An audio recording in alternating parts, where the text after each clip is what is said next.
kalau Muldoko mau berjuang di pengadilan lagi, ya mestinya dia harus mundur sebagai KSP.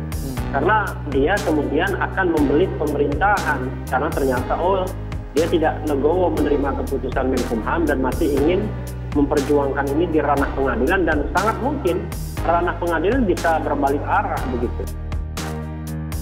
Itu yang saya katakan tadi. Sebenarnya saran saya tadi itu dua hal. Muldoko yang sebagai tokoh politik, dia sedang bertarung, ada 3 opsi.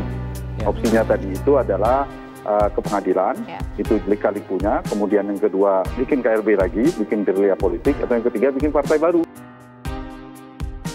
Ya, at any time yang namanya presiden ya bisa saja memecat, memberhentikan Muldoko dan menteri-menteri lainnya ya.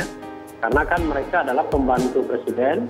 Mereka unelected official, bukan pejabat negara yang dipilih, sehingga pengangkatan dan pemberhentiannya semata-mata tergantung pada presiden. Nah, waktu itu kan saya sudah mengatakan, kalau presiden ingin menunjukkan bahwa dia tidak terlibat apa-apa soal takeover Partai Demokrat ini, maka dia harus memberikan pilihan kepada Muldoko, tetap jadi KSP lepaskan Demokrat, atau berjuang menjadi ketua umum Partai Demokrat tapi lepaskan jabatan KSP. Kalau itu tidak dilakukan atau tidak mau dilakukan, ya presiden yang memberikan sanksi tegas, bukan sanksi ya, keputusan tegas. Jadi keputusan presidennya itu yang tegas untuk memberhentikan Muldoko kalau tetap ingin men-takeover Partai Demokrat. Harusnya dari awal begitu pilihannya, agar istana itu tidak dituduh macam-macam atau tidak dituduh terlibat dalam skenario hostile takeover ini. Saran saya sebagai beliau sebagai ketua KSP mempertimbangkan posisi itu, meskipun saya tidak secara ekstrim mengatakan mengundurkan diri. Apa yang pertimbangkan ya salah satunya itu, beliau mempertimbangkan meskipun sejak awal mestinya kalau ingin bertarung secara politik, kita ini kan rangkap jabatan tidak hanya khas Pak Muldoko, tapi banyak menteri-menteri juga ketua umum partai. Idealnya tidak perlu jangan rangkap jabatan, idealnya. Nah, mempertimbangkan posisi sebagai kepala KSP hanya satu opsi kalau beliau sebagai kepala KSP. Tidak mempertimbangkan lanjut, mempertimbangkan itu untuk mundur tentunya. Nah, hal yang lainnya, apakah ini akan berlanjut? Kita kan bicara politik, realitas politiknya. Kalau ternyata tujuan dari kekesuran ini adalah memberikan daya rusak kepada Partai Demokrat, maka keputusan Menkumham ini memang tidak otomatis selesai, karena bisa jadi pengadilan akan berlanjut, peta jalan degeneratif akan ditempuh. Yang saya katakan seperti diskusi-diskusi kita sebelumnya, ada peta jalannya itu kompromi, lebih pada politik akomodatif, tapi kan tidak ditempuh. Kedua, membentuk arena politik baru dengan membuat misalnya kongres arena kompetisi baru lah, kongres rekonsiliasi gitu, tapi kan tidak dilakukan. Nah, yang ketiga degeneratif, saling dua kubu saling melemahkan, saling dibawa ke pengadilan. Yang dirugikan adalah Partai Demokrat sendiri.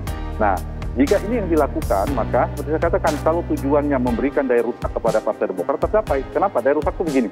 Satu, Demokrat sebagai kelembagaan, prospeknya di pemilu 2004 pasti melemah, karena di dalam ada perputaran turbulensi internal partainya, saling melemahkan, soliditasnya terganggu. Yang kedua, secara fungsi kepartaiannya melakukan fungsi pengawasan, kontrol kepada pemerintah, kontrol itu tidak bisa lagi dilakukan secara efektif, secara kuat, karena penyimbang pemerintah. Itu juga memberi dampak.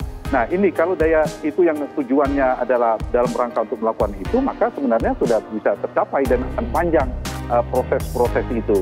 Nah, kalau misalnya Pak Muldoko dan kubunya Pak Muldoko yang berseberangan dengan AHY ini tidak melakukan gugatan ke pengadilan, kemudian membuat partai baru, selesai konfliknya.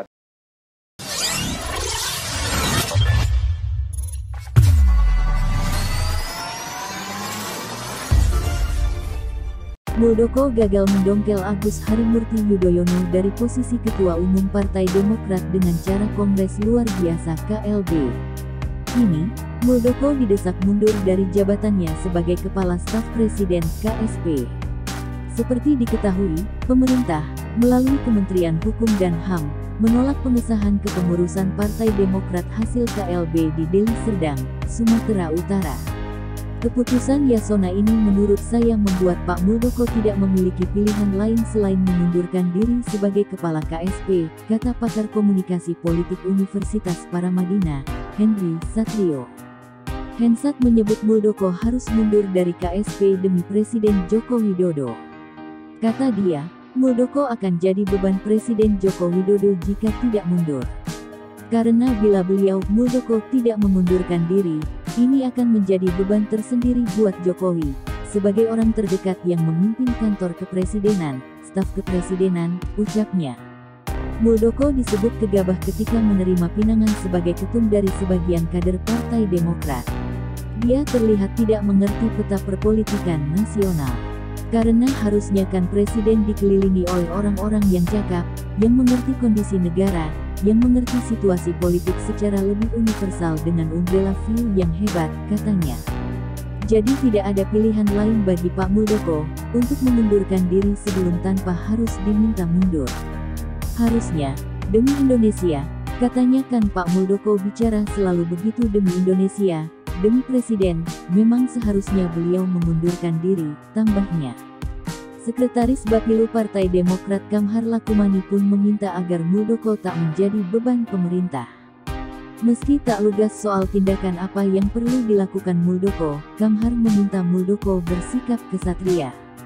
Pemerintah dan negara telah menegaskan apa yang mereka lakukan adalah ilegal dan inkonstitusional atau abal-abal. Meskipun kami meragukan, jika masih ada sifat dan nilai keperwiraan dan kesatria yang tersisa padanya, seharusnya dia memilih jalan terhormat untuk tak menjadi beban pemerintah, kata Kamhar Lakumani. Tanggapan tenaga ahli KSP soal desakan Muldoko mundur. Tenaga ahli KSP Ali Mokhtar Ngabalin meminta semua pihak berhenti mengaitkan urusan Partai Demokrat dengan jabatan Muldoko sebagai KSP. Saya mau bilang supaya berhentilah menyebut KSP Muldoko, harus berhenti Pak SBY maupun siapapun Demokrat itu harus berhenti, karena tidak ada kewenangan untuk bisa menyebutkan KSP Muldoko itu, kata Ngabalin. Ngabalin mengatakan pihaknya gerak akan hal itu. Dia bahkan menyebut kemungkinan untuk melakukan perlawanan. Sekali lagi, karena pasti sebagai orang dari KSP lama-lama kita bisa melakukan perlawanan, jangan menyebut KSP Muldoko, karena tidak ada hubungannya KSP dengan Pak Muldoko, ujarnya. Meski begitu, Ngabalin mengatakan siapapun boleh mengeluarkan pendapat. Namun keputusan mengundurkan diri ada di tangan Muldoko. Siapa saja boleh berteriak, dia mau minta Pak Muldoko mundur, dia mau bilang kepada Presiden memberhentikan Pak Muldoko, terserah dia. Tapi ingat, budaya kita ini jangan dipakai budaya pengecut, gak usah pengecut. Tidak boleh membiasakan diri desak-mendesak, itu gak boleh, karena ini kan prosesnya nyata, terbuka dan transparan, ujarnya. Desakan itu juga datang dari Partai Nasdem lantaran Muldoko telah terlibat dalam kudeta Partai Demokrat. Waketum Partai Nasdem, Ahmad Ali mengatakan dirinya tidak ingin polemik ini menyeret Presiden Joko Widodo ke dalam kasus internal Partai Demokrat. Terkait hal itu, Deputi Balitbang DPP Partai Demokrat, Yan Harahap menanggapi melalui akun Twitter pribadinya @yanharahap, pada Jumat, tanggal 2 April tahun 2021. Yang Harahap menegaskan agar Muldoko jangan sampai membebani Presiden Jokowi atas perbuatannya.